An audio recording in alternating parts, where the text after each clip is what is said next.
The Chanak Crisis, also called the Chanak Affair and the Chanak Incident, was a war scare in September 1922 between Britain and the Republic of Turkey. It was caused by Turkish efforts to push the Greek armies out of Turkey and restore Turkish rule in the Allied-occupied territories of Turkey, primarily in Constantinople. Turkish troops marched against British and French positions in the Dardanelles neutral zone. For a time, war between Britain and Turkey seemed possible, but Canada refused to agree, as did France and Italy. British public opinion did not want a war. The British military did not either, and the top general on the scene refused to relay an ultimatum to the Turks because he counted on a negotiated settlement. The Conservatives in Britain's coalition government refused to follow Liberal Prime Minister David Lloyd George, who with Winston Churchill was calling for war. The crisis quickly ended when Turkey, having overwhelmed the Greeks, agreed to a negotiated settlement that gave it the territory it wanted. Lloyd George's mishandling of the crisis led to his downfall. The crisis raised the issue of who decided on war for the British Empire, and was Canada's first assertion of diplomatic independence from London. Historian Robert Blake says the Chanak Incident led to Arthur Balfour's definition of Britain and the Dominions as autonomous communities within the British Empire, equal in status, in no way subordinate one to another in any aspect of the domestic or internal affairs, though united by common allegiance to the Crown, and freely associated as members of the British Commonwealth of Nations.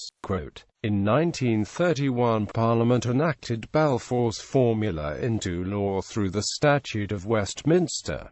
The events. The Turkish troops had recently defeated Greek forces and recaptured Izmir on the 9th of September and were advancing on Constantinople in the neutral zone. In an interview published on Daily Mail, the 15th of September 1922, leader of the Turkish national movement Mustafa Kemal Atatürk stated that, "Our demands remain the same after our recent victory as they were before.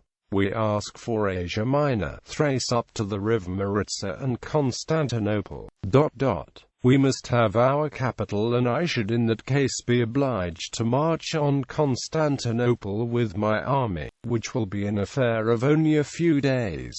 I must prefer to obtain possession by negotiation, though naturally I cannot wait indefinitely." The British cabinet met in the same day and decided that British forces should maintain the positions. On the following day, in the absence of Foreign Secretary Lord Curzon, certain cabinet ministers issued a communiqué threatening Turkey with a declaration of war by Britain and the Dominions, on the grounds that Turkey had violated the Treaty of Chevreuse. On the 18th of September, on his return to London, Curzon pointed out that this would enrage the Prime Minister of France, Raymond Poincaré, and left for Paris to attempt to smooth things over. Poincaré, however, had already ordered the withdrawal of the French detachment at Chanak but persuaded the Turks to respect the neutral zone. Curzon reached Paris on the 20th of September and, after several angry meetings with Poincaré, reached agreement to negotiate an armistice with the Turks.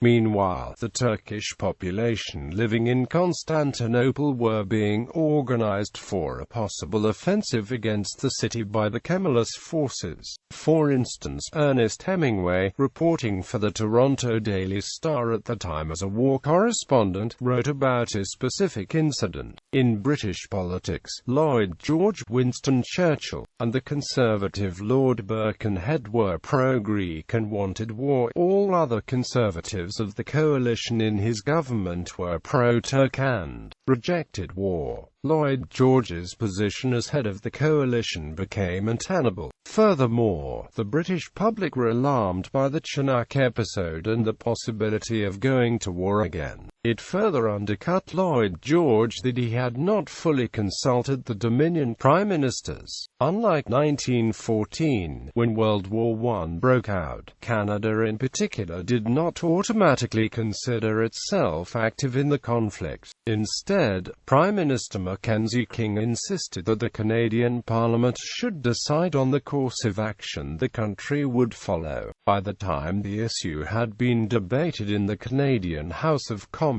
the threat at Chanak had passed.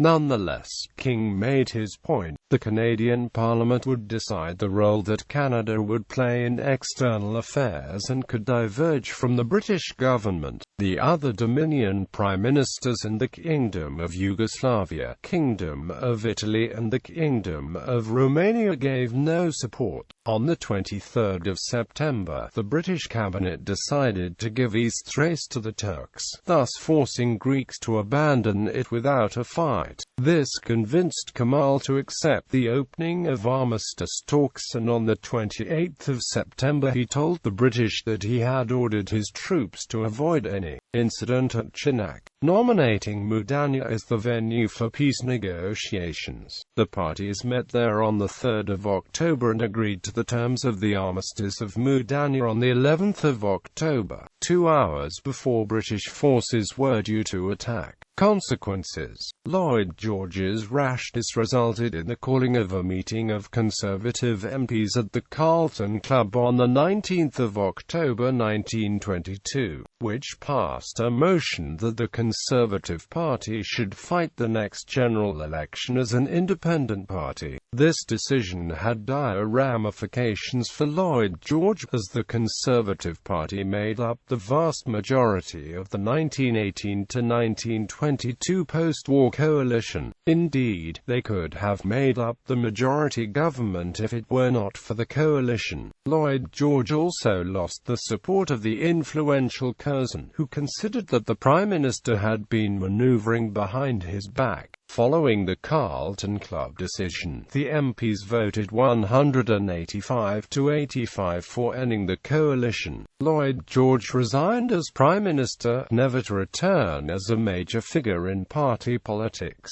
The Conservatives, under returned party leader Andrew Bonar Law, subsequently won the general election with an overall majority. British and French forces were ultimately withdrawn from the neutral zone in summer 1923, following the ratification of the Treaty of Lausanne.